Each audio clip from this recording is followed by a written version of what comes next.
Welcome to The Explainer. Today we're diving into something pretty personal, how different faith traditions give families a kind of blueprint for life.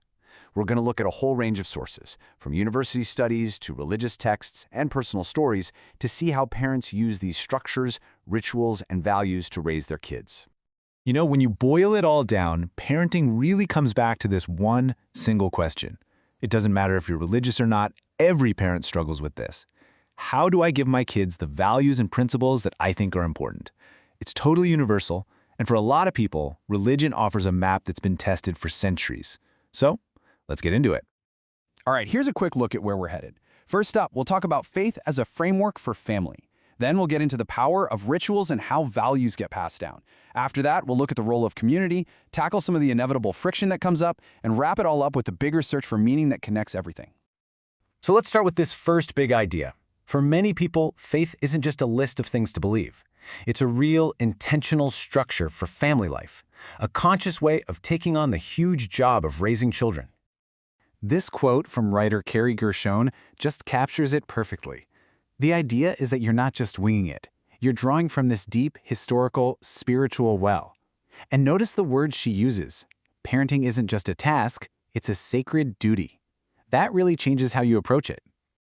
And, this isn't an idea that's stuck in just one tradition. Not at all.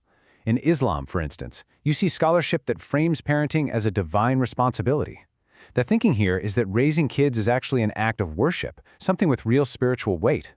That's a powerful motivator for parents across so many different faiths. Okay, so that's the framework.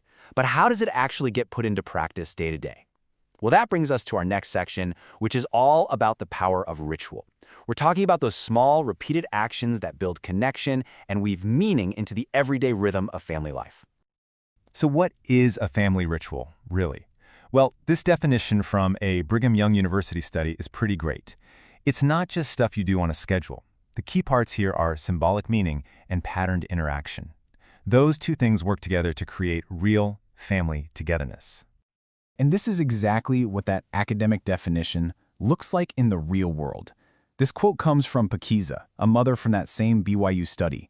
For her family, the prayer ritual isn't just the prayer. It's the space it creates afterward, the talking, the playing, the just being together. It becomes a family time.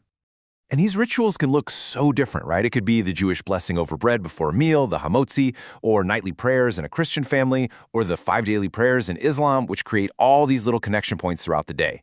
And what's really cool is how they can be adapted. One family even added their own blessing to remember a grandfather, which just shows how personal and alive these practices are. Okay, so families have a framework and they use rituals to stay connected. But what are they actually teaching? This next section is all about how families get intentional about passing on the moral and ethical values that are at the center of their faith. Storytelling is obviously a huge one. This slide breaks down a really clear strategy for Christian parents. For the little ones, you start with simple stories about God's love. For elementary school kids, you can introduce stories with real moral questions, like the Good Samaritan. And then for teens, you can get into these complex stories about resilience and leadership. It's like a scaffolded approach to moral education. In Islamic scholarship, you see a really interesting and structured dual focus. It's not an either-or situation.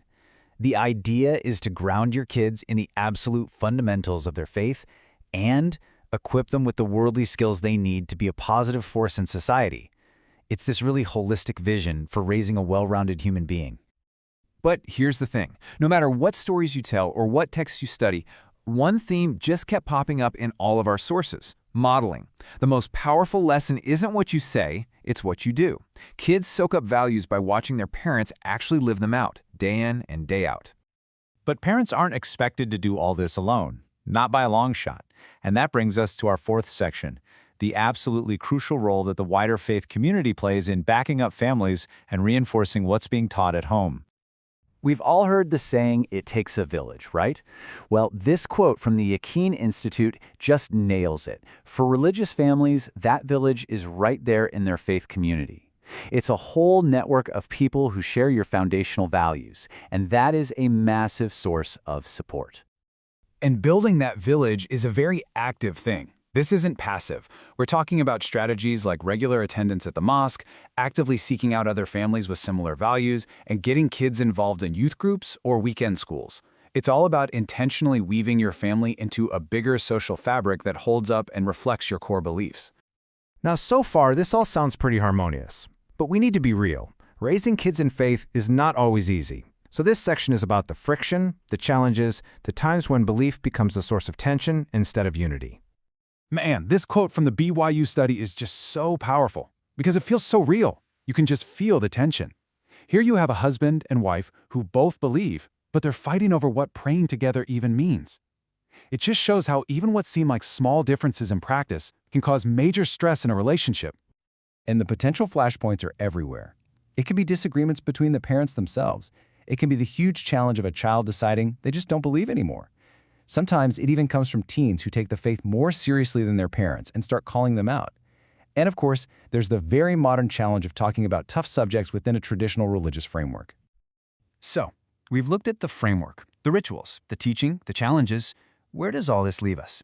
In our final section, we're going to try and pull it all together and find the one common thread that runs through all of these different experiences. This quote from Carrie Gershon again really helps us zoom out.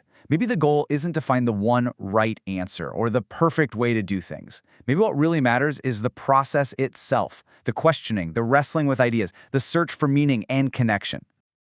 And that really gets to the core takeaway from this whole explainer. The one thing that connects all these different families and faiths is intentionality. It's the conscious choice to build a family life around a certain set of values. In Islam, there's this core concept called niyyah, which basically means sincere intention. It's an idea that can turn a simple, everyday act into an act of worship. And in a lot of ways, that's what we've been talking about, parenting as an act of intention. So we'll end by turning the question back to you. No matter what your specific beliefs are, what are the rituals, the repeated actions, and the foundational stories that make your family who you are? What shapes your family's culture? It's something worth thinking about for all of us who are just trying to pass on what matters most.